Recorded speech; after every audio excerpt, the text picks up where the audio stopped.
Olá, eu sou Mônica Mello, neurofisiologista, trabalho com monitorização intraoperatória e esse é o primeiro episódio do nosso podcast Entre Linhas.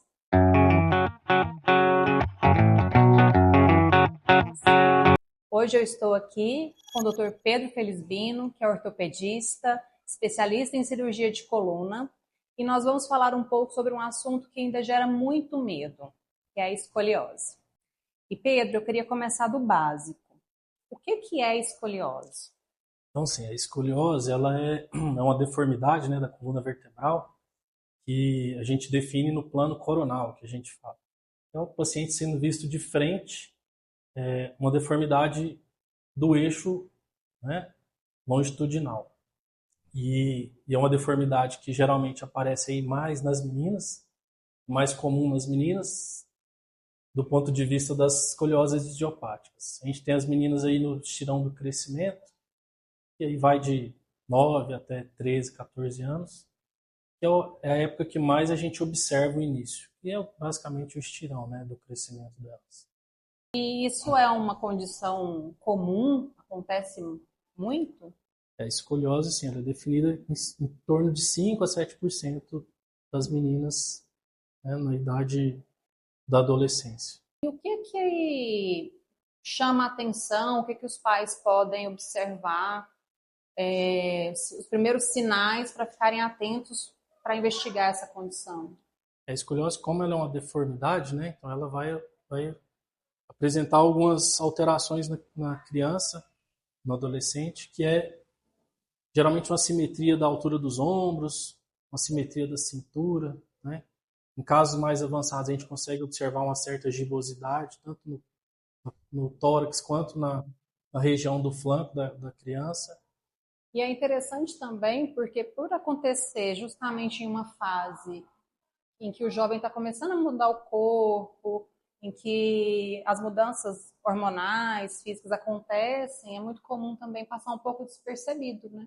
Sim. Porque o jovem começa a usar aquelas camisetas largas, os moletons, então isso às vezes pode mascarar um pouquinho e passar despercebido. E me diz uma coisa, a partir de quando que isso fica preocupante?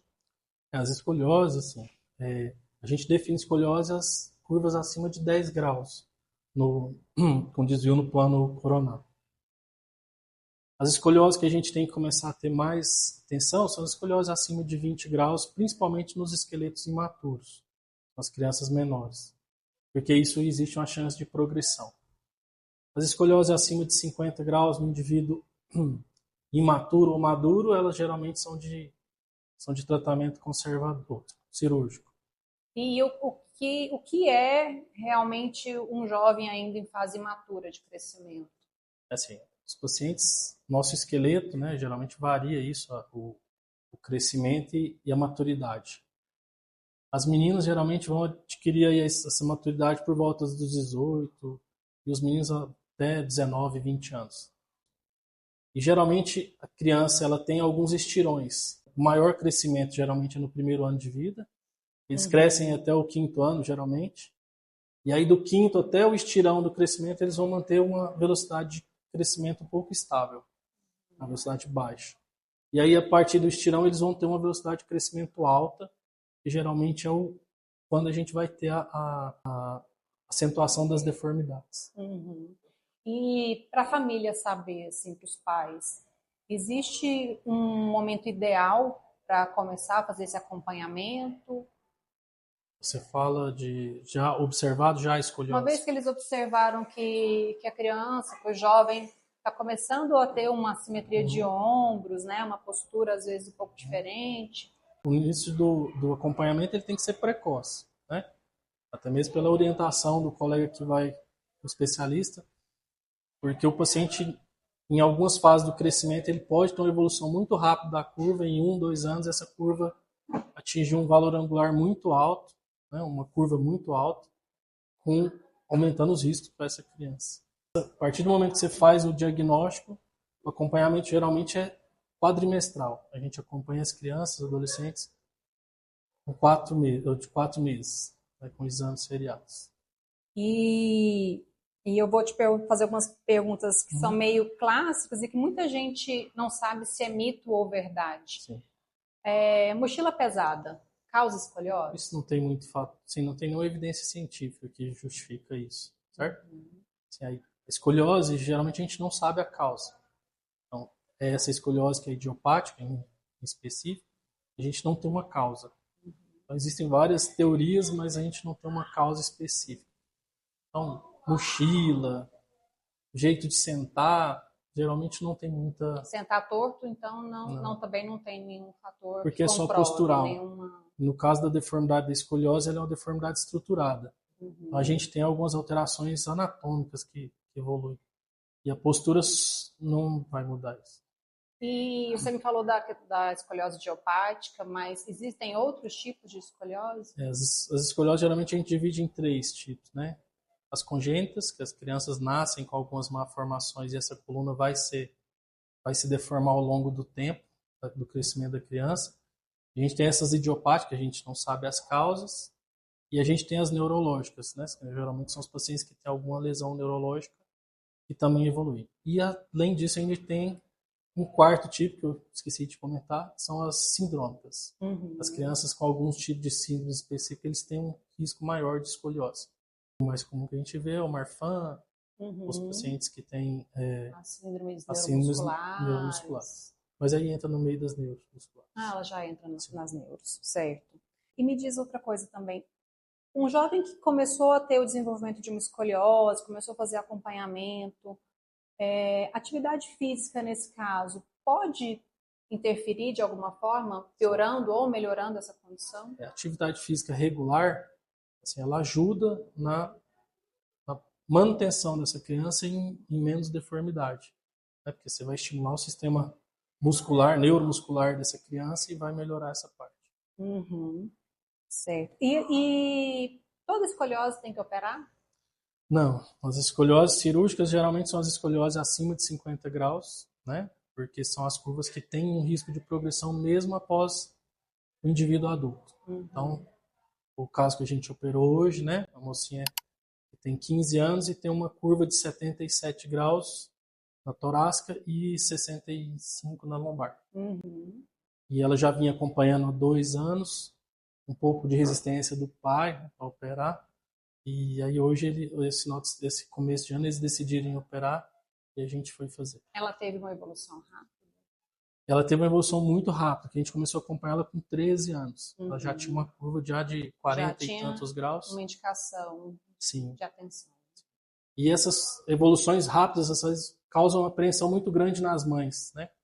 As mães se culpam muito porque, eu não vi, né? E assim, e a grande maioria não vai ver mesmo. Não vai ver mesmo, sim. É igual você falou, as crianças, os adolescentes, eles começam a usar muita roupa larga, e às vezes a mãe está na correria do dia a dia. Né, geralmente, os pais verem o corpo. Né, geralmente quem vê é alguma tia, um dia que veste um biquíni, que está num clube, alguém vê. Que às vezes põe uma roupa mais justa e vê que tem alguma coisa acontecendo. Ou então a criança faz um exame por qualquer motivo, uma pneumonia, faz um raio-x de tórax, e aí descobre a coluna o pediatra encaminha.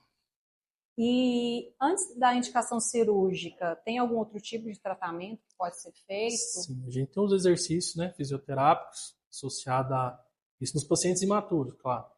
Nas curvas abaixo de 40 graus, então de 20 a 40 graus, a gente usa órteses, que são os coletes. Né? O pessoal chama de colete. E o colete ele é usado geralmente no paciente que está em crescimento ainda, o esqueleto ainda não se amadureceu, e nesse valor angular de 20 a 40. A gente acaba, às vezes, até usando um pouquinho mais para tentar segurar essa curva, para poder operar num momento mais posterior.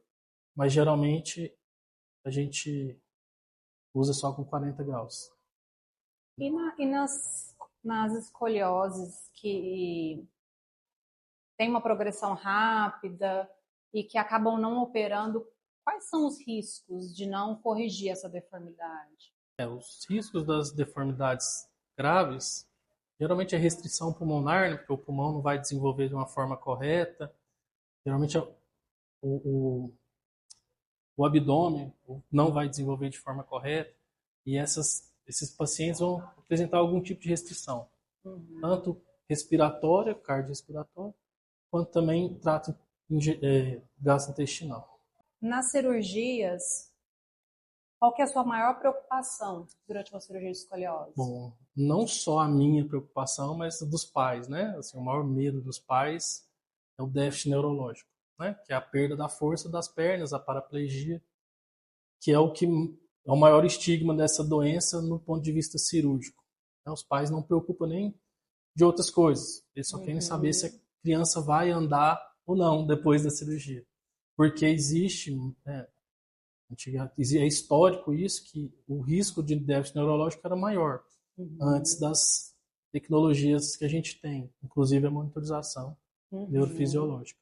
Que é onde eu entro atuando, né? Fazendo a monitorização nas cirurgias de correção de deformidade, justamente pensando em evitar esses déficits neurológicos. Então, a gente faz todo um mapeamento ali das raízes nervosas que estão envolvidas nessa correção e consegue monitorar essa força ao longo de todo o procedimento até o final, garantindo uma maior segurança, né? Inclusive é indispensável, né? Hoje a gente não opera nenhum tipo de deformidade ortopédica da coluna sem monitorização neurofisiológica, justamente para diminuir o risco de déficit neurológico. Não zera nossos riscos de déficit, mas diminui substancialmente. Alguma vez a monitorização mudou sua decisão cirúrgica? Algumas vezes. Inclusive você estava junto. Então, assim, muitas vezes a gente, né, assim, a monitorização, eu brinco isso em todo procedimento cirúrgico que a gente vai fazer, que quem vai deixar eu terminar a cirurgia ou não sou eu, são vocês, né, na monitorização. Então, a monitorização, ela muda a nossa conduta. Às vezes o cirurgião quer reduzir uma curva e pôr reto, né? E já chegou a vez da gente tentar pôr reto, e você fala, não dá para ficar reto. Aí você tem que voltar a deformidade um pouco e deixar isso com a menor correção, com o neurológico intacto. Pensando, né, na reserva funcional que aquela medula tem, né? Às vezes a gente, igual você falou, a gente quer corrigir o máximo possível para o paciente ficar retinho, né? Até esteticamente tem essa preocupação, mas... É a vaidade do cirurgião. Às vezes acontece. A mãe quer isso pra gente, sim, ela pede isso, né, também. E às vezes a gente vê que aquele paciente não tem reserva neurofuncional, que aquela medula já está tão adaptada ali dentro daquela curva que quando a gente tenta esticar essa medula, ela não suporta. Sim. E aí acontece o déficit, a gente tem que fazer uma correção um pouco menor para compensar essa deficiência neurofuncional e garantir que o paciente vai sair dali deambulando assim como ele entrou. E com a melhor correção possível. Nem sempre a correção que a gente quer fazer. Vai fazer o que dá. Sim, no final das contas acaba que é um trabalho de equipe. Sim, com certeza. Existe a decisão cirúrgica, a responsabilidade do cirurgião ali, mas com informações que vêm do restante da equipe para corroborar com o melhor resultado para aquele paciente, né? Se você tivesse que deixar alguma orientação para os pais que talvez estejam receando que o filho esteja desenvolvendo uma escoliose, qual seria? O mais importante, assim, na dúvida de uma deformidade, né, na criança, qualquer que seja, o mais fácil, o mais importante é essa criança ter um acompanhamento precoce, né, e fazer o tratamento de forma precoce. Nem toda escoliose vai chegar na cirurgia, né? Muitas a gente consegue resolver com um tratamento conservador, evitando a cirurgia, mas alguns a gente tem que operar. E as que precisar operar, tem que fazer o mais precoce possível, visando manutenção das funções da criança, né? Tanto a função respiratória quanto a função neurológica também. Porque o risco maior de um déficit neurológico são as curvas maiores.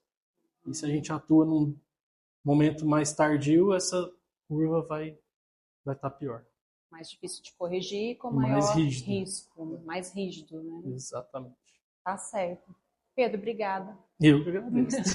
Acho que a gente esclareceu Muito bastante fácil. coisa, né? Muitos assuntos importantes, muitas dúvidas. E como é que acontece todo esse processo para a correção das deformidades de coluna. E espero trazer mais informações para vocês em breve. Um abraço.